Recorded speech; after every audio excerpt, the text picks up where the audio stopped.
Welcome to $100 Plus Mileage. This is the podcast about some of the 1,000-plus bills the New Hampshire legislature considers each year. The legislative session may be over for 2022, but in this special edition of the podcast, we're taking a look at one bill in particular that could see a comeback in 2023. We'll give you the unbiased facts, pros and cons, and highlight opportunities for you to get involved and make your voice heard.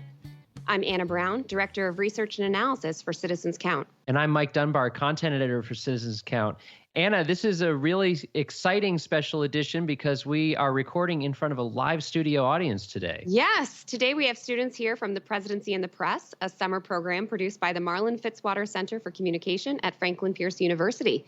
This year, they are focusing on digital equity in New Hampshire as their topic. Well, I definitely hope we have a bill that has something to do with computers, maybe. Indirectly. In recent decades, access to high-speed internet has become an increasingly important issue for many rural towns and low-income communities in New Hampshire. In the wake of COVID lockdowns and the resulting shift toward more remote work, the topic is even more relevant than ever. Still, despite demand, creating the infrastructure needed to connect far-flung towns comes with significant costs. In this episode, we're talking about one potential solution, municipal broadband, and the recent proposal, SB 247, to implement it. Yes, this is such an important topic, and especially because we're all here today creating this podcast remotely from our home studios. We have the students listening in remotely. Couldn't do that without high-speed internet, which is something that a lot of us probably take for granted at this point. You mentioned municipal broadband. Let's dig into that a little bit. Okay, so generally speaking, private companies that provide internet service stand to make big profits when they build internet infrastructure in large cities where they have a lot of potential customers. Common sense. Unfortunately, towns that have smaller populations can be left behind since their customer base is too small to warrant some significant upfront investment that internet service providers would need to make. This is where we get to the idea of municipal broadband. Right, that makes sense. Just because you live in a small town doesn't mean you don't deserve to have the internet. I can see how it would make less business sense for internet companies, though. So how would municipal broadband help address this? Rather than a large company providing internet, think Xfinity or AT&T, for example, municipal broadband networks are run by local governments or public utilities. They are designed to keep costs low and expand access to higher speed internet rather than making a profit. There's been a boom in municipal broadband since 2018, growing more than 600% in recent years. In a variation, there can be a public-private partnership where towns put up funding to partner with that private company to expand broadband. Yeah, very interesting. And I can already see how this will get very complicated when you start mixing public and private money. What has happened legislatively on this issue? 2018 and 2020 saw significant legislation signed into law with regards to local broadband in New Hampshire. SB 170, a bill from 2018, clarified that towns could borrow money in the form of bonds to pay for building broadband infrastructure. Importantly, New Hampshire law says municipalities must determine that an area is quote-unquote unserved by broadband before taking out bonds for broadband expansion. So subsequent bills clarified how towns identify these unserved areas, which does include communicating with internet service providers. I've heard that term unserved has been pretty controversial, though. Yes, very controversial. Some Granite staters are unhappy with this process to identify unserved areas. Historically, internet service providers have counted a census block as served if even just one or two residents are covered in that area. A 2021 report from Broadband Now examined this gap and estimated that just 82% of Granite staters have access to broadband, compared to the Federal Communications Commission's official estimate, which comes from ISPs, of 97%. That's a big gap, 97% versus 82%. So the legal definition of unserved also doesn't consider if residents want faster speeds than what is available, or if residents have trouble paying for what is available. Many people want to see New Hampshire communities take a more proactive response to this, and that's where SB 247, the 2022 bill, comes into play. SB 247 would allow municipalities and counties to take out bonds to expand high-speed internet access anywhere, not just at places determined to be quote-unquote unserved by internet service providers. Okay, but according to our website, SB 247 was sent to interim study, which is generally a polite way to kill a bill in an election year. As with many bills in interim study, though, the proposal could very well come back in subsequent legislative sessions. So let's talk about the pros and cons. Why do folks support this idea?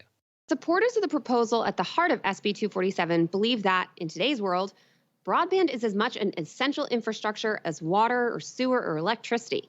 So it makes sense that towns should have broader authority to borrow money and ensure equitable access to the internet for their residents, even if those residents don't live in areas that are completely unserved. This could be an economic boon to New Hampshire, allow more business to operate here, and attract more residents. It would also help New Hampshire students who use the internet to attend school or complete homework assignments, which was huge during COVID-19. Right. And like I said, for those of us fortunate enough to have internet access with high speeds, it's hard to imagine life without it. But there are opponents to this too. So what do they have to say?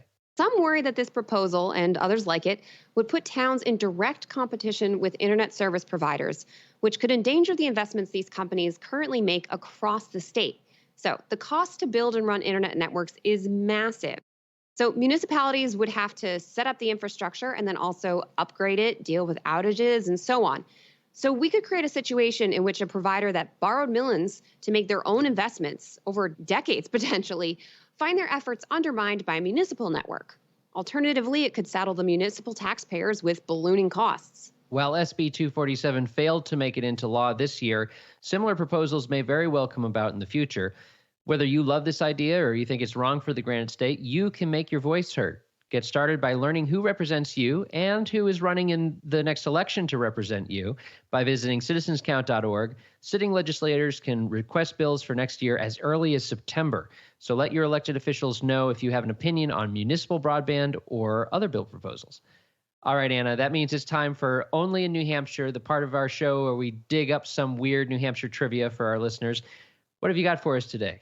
Well, as much as we all hate slow internet, it's worth taking a step back and remembering how crazy it is that we can communicate with anyone in the world in a fraction of a second.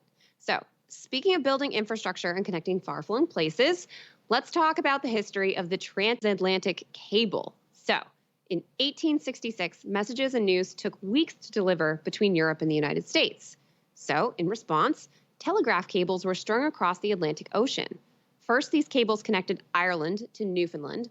Then, in July 1874, a ship called the Faraday laid cable from Newfoundland to Rye, New Hampshire, the very, very classy beach town on New Hampshire's coast. So there is a neat historical marker in Rye marking the spot along Route 1A where that cable house used to stand. I know. I drive by that all the time going up the beach. And also there's some kind of like submerged ice age era forest there.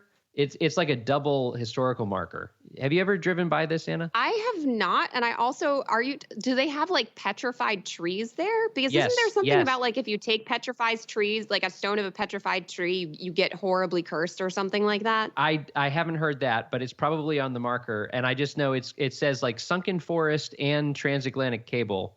And apparently the cable is still kind of there, like in this sunken forest. It's like still visible. So lots of history everywhere in New Hampshire. We can only speculate that aliens a million years from now are going to find the transatlantic cable and the petrified trees and just assume that mammoths were capable of high-speed communication across long distances. That's really the only reasonable thing to assume. In the meantime, though, that wraps this up for today's episode, but you can find more information and episodes at citizenscount.org. We'd like to thank Franklin Pierce University for producing and the Granite State News Collaborative for hosting. Also, of course, we want to thank our live studio audience for being awesome and making us feel famous. Our theme music is composed by me, Mike Dunbar. And lastly, we thank you for giving us a listen and thinking about how you can be part of what makes New Hampshire by the people, for the people.